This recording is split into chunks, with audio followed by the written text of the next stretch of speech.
மன்னித்து மறத்தல். இது இன்னைக்கு அநேகர் மத்தியில இல்லாமல் இருக்கிறது.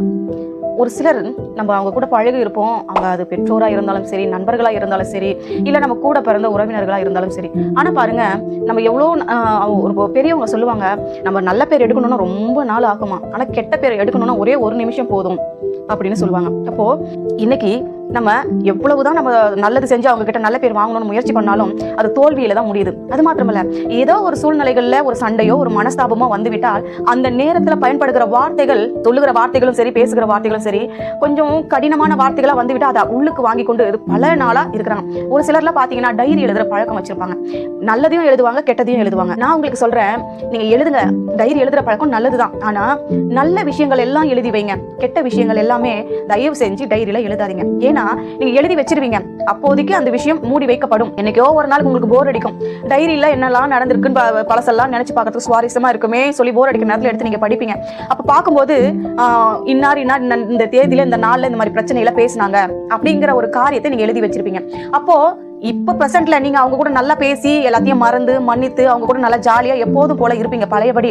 ஆனா இதை படிச்ச உடனே ஆமால, நான் எப்படி இதை மறந்தேன், எப்படி இதை நான் இவ்வளவு நாளா ஞாபகம் இல்லை எனக்கு, திரும்பவும் அவங்க கூட நான் பேசுறேனே, பழையபடி இருக்கிறேனே, என்னை இப்படி எல்லாம் சொன்னாங்க, இவ்வளவுலாம் என்ன நோக அடிச்சாங்க, என்ன அழ வச்சாங்க, எப்படி நான் அவங்க கூட போய் மறுபடியும் நான் இப்படி மாறினேன்னு சொல்லி மனசுல வச்சுக்கிட்டு அவங்க கிட்ட பேசும்போது எப்படி பேசுவாங்க, மறுபடியும் அவங்க நினைப்பாங்க இவ்வளவு நேரம் நல்லா தானே இருந்தாங்க, இவ்வளவு நேரம் நல்லா தானே பேசினாங்க அப்படின்னு அவங்க யோசிப்பாங்க. இது எத்தனையோ வருஷங்களுக்கு முன்னாடி நடந்த ஒரு சம்பவமா கூட இருக்கலாம். பாருங்க, தேவனுக்கு விரோதமா நம்ம செய்த பாவங்கள் ஏதாவது இருக்குமானால் அவர் என்ன பண்றாரு, அது கடலின் நடு ஆழத்துல போட்டுறாரு. கிழக்குக்கும் மேற்குக்கும் எவ்வளவு தூரமோ அவ்வளவு தூரமாய் நம்மளுடைய பாவங்களை தூர தள்ளி வைக்கிறார். ஏன் தெரியுமா, அவரும் நம்மளை மன்னிச்சிடுவார், நம்மளை மறந்துடுவார். ஆனா நம்ம என்ன பண்ணுவோம், அதையே நினைச்சுக்கிட்டு என்ன பண்ணுவோம், ஐயோ நான் இந்த மாதிரி செஞ்சு, ஐயோ இந்த மாதிரி எல்லாம் பண்ணிட்டேன், ஆண்டவரே என்ன மன்னிங்க மன்னிங்க, அதையே நினைச்சுக்கிட்டு இருப்போம்.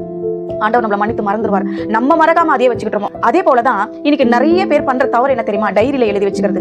நல்ல விஷயங்கள் எழுதுங்க, பின்னான காலத்துல உதவும், அது அவங்களுக்கே கூட நம்ம நல்லது செய்யலாம். ஆனா கெட்ட விஷயங்களை அன்றைக்கே மன்னித்து மறந்து விடுங்க, அது எதுலையுமே எழுதி வைக்காதீங்க. இன்னொரு நாள் நல்லா போயிட்டு இருக்கிற உறவு கூட என்ன பண்ணும், மறுபடியும் ஒரு கசப்புக்குள்ளாக உங்களை காட்ட வேண்டிய சூழ்நிலைகள் வரும். எனவே தேவ பிள்ளைகளே, மன்னித்து மறங்கள். உங்களுக்கு ஒரு வசனத்தை நான் வாசிக்க விரும்புகிறேன். பிலிப்பியர் 3ஆம் அதிகாரம் 13வது வசனத்தின் பிற்பகுதி பாருங்க.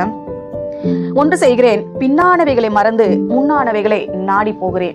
இப்படிதான் நீங்க பின்னாடி என்ன நடந்ததோ அதை எல்லாவற்றையும் மறந்துடுங்க. நீங்க அவங்களுக்கு 100 நன்மைகளை செஞ்சிருப்பீங்க, அந்த 99 நன்மைகளை செய்து ஒரு தவறு செஞ்சிருந்தா கூட அந்த 99 நன்மைகளை பின்னுக்கு தள்ளிவிட்டு ஒரே ஒரு தவறு முன்னாடி வச்சு உங்களை அதை எப்போதும் அதை சொல்லி சொல்லி குற்றப்படுத்தி கொண்டே இருப்பான். இதுதான் மனுஷன். ஆனா தேவன் அப்படிப்பட்டவர் அல்ல. அது கடலின் நடு ஆழத்துல போட்டுட்ட, நீ இனிமே அதை நினைக்காத. இதுதான் தேவன். மன்னித்து மறக்கிறதை கற்றுக்கொள்ளுங்கள். உலக மனிதர்கள் ஒன்று சொல்லுவாங்க, மன்னிக்கிறவன் மனிதன், மன்னித்து மறக்கிறவன் கடவுள். அதனால நம்ம கடவுளுக்கு சமமா வர முடியாது. ஆனா மன்னித்தா அது மறந்து உள்ளான மனசுல இருந்து நம்ம மன்னிச்சோம்னா கண்டிப்பா நம்ம மனசை விட்டு மாறும்.